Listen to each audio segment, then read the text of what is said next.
Okay. So this is a charger that will work. I could hand this to you and say, hey, here's my charger, man, or replace yours, right? Whatever you got plugged in, I'm sure I have a replacement for that. Okay.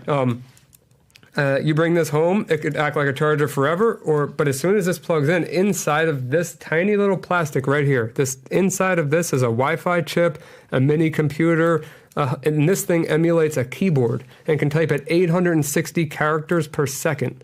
So what I'll do is, because I'm sure you don't want me to plug this into your computer, no, right? I don't. So let me get my computer set up real quick.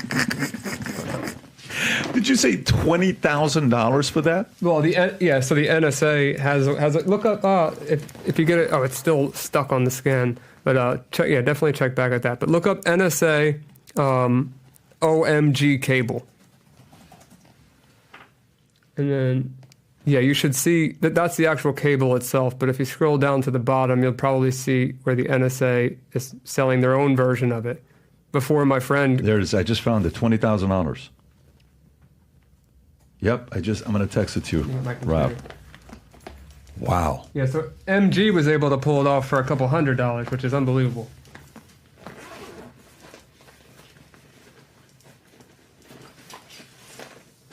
And it is so dangerous, man. It's just, I have so many gadgets with me, and we probably don't have enough time to go through. I mean, I have literally 50 plus gadgets with me. So yeah, I'll show you a couple of them, but don't want to go too crazy.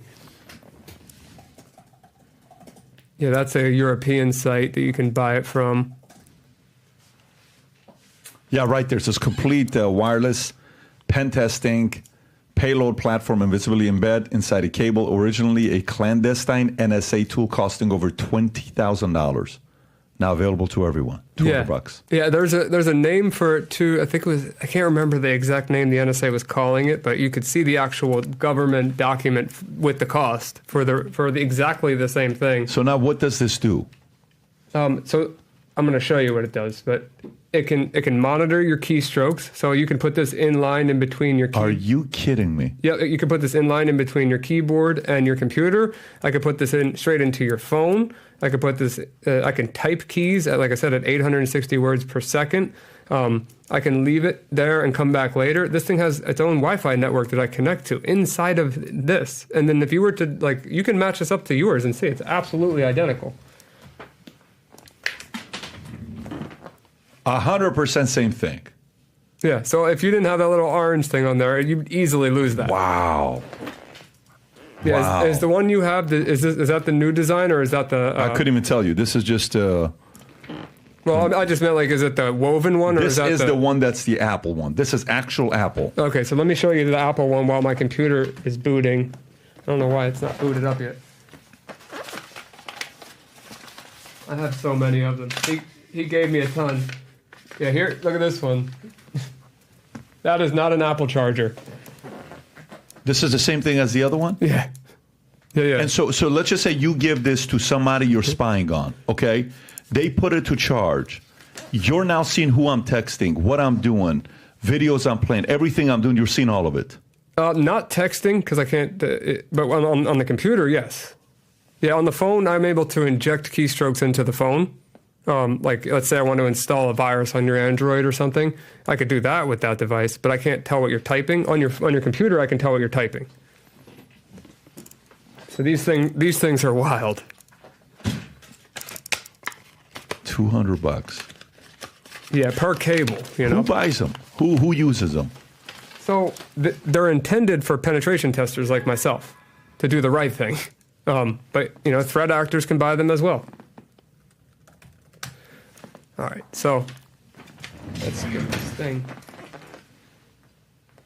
They're intended for penetration tests that you do for companies. Yes. Okay, so make sure everything's plugged in. We're not on any. Yeah, there's no internet here. All right, so what I'm going to do is, and you can see here that without this this orange thing I have on here just so I don't lose it with my actual charger. Yep. But I don't have to have that on here. I just don't want to lose it. So I'm going to plug this into USB-C, which you can pick whatever one you want. So that's plugged into USB-C. This Okay. side, I'm not going to connect to anything. I could charge my phone with it. I could do whatever I want with it. But what I'm going to do is on my phone, I'm going to go to Wi-Fi. I'm going to click OMG. Now I just created a network from this cable that's plugged in. It's so not that's plugged not into we don't have an OMG network here. No. Okay. No, and this is not plugged into anything. Okay. So this is creating a Wi-Fi network. Yep. I'm going to go to it in my browser. And then I have an interface here that I can connect with. So I'm going to go in the file menu. I'm going to load payload 1. There we go. All right. So ready? Now I'm going to hit build and run, which I could be very far away from the computer. This is just showing an example of it. See how fast that's typing?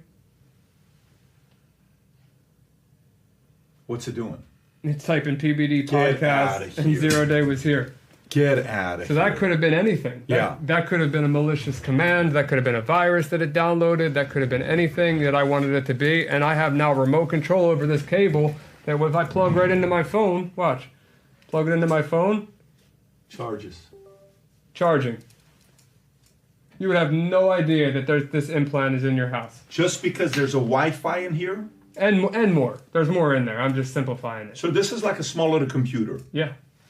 Yeah, and it weighs the same, looks the same, feels the same. You would never know that thing is extremely dangerous. And so this is used for an ethical person to do a penetration test on a company.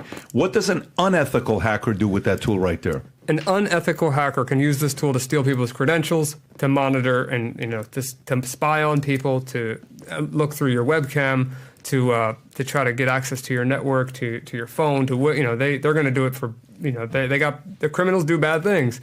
An ethical hacker is going to try to access your computer, to access other computers, to try to take over your company, so that you can show where the weaknesses are, so you can make it better. So it's essentially the same concepts though, but one has a good goal in mind, the other one has screwing someone over in mind.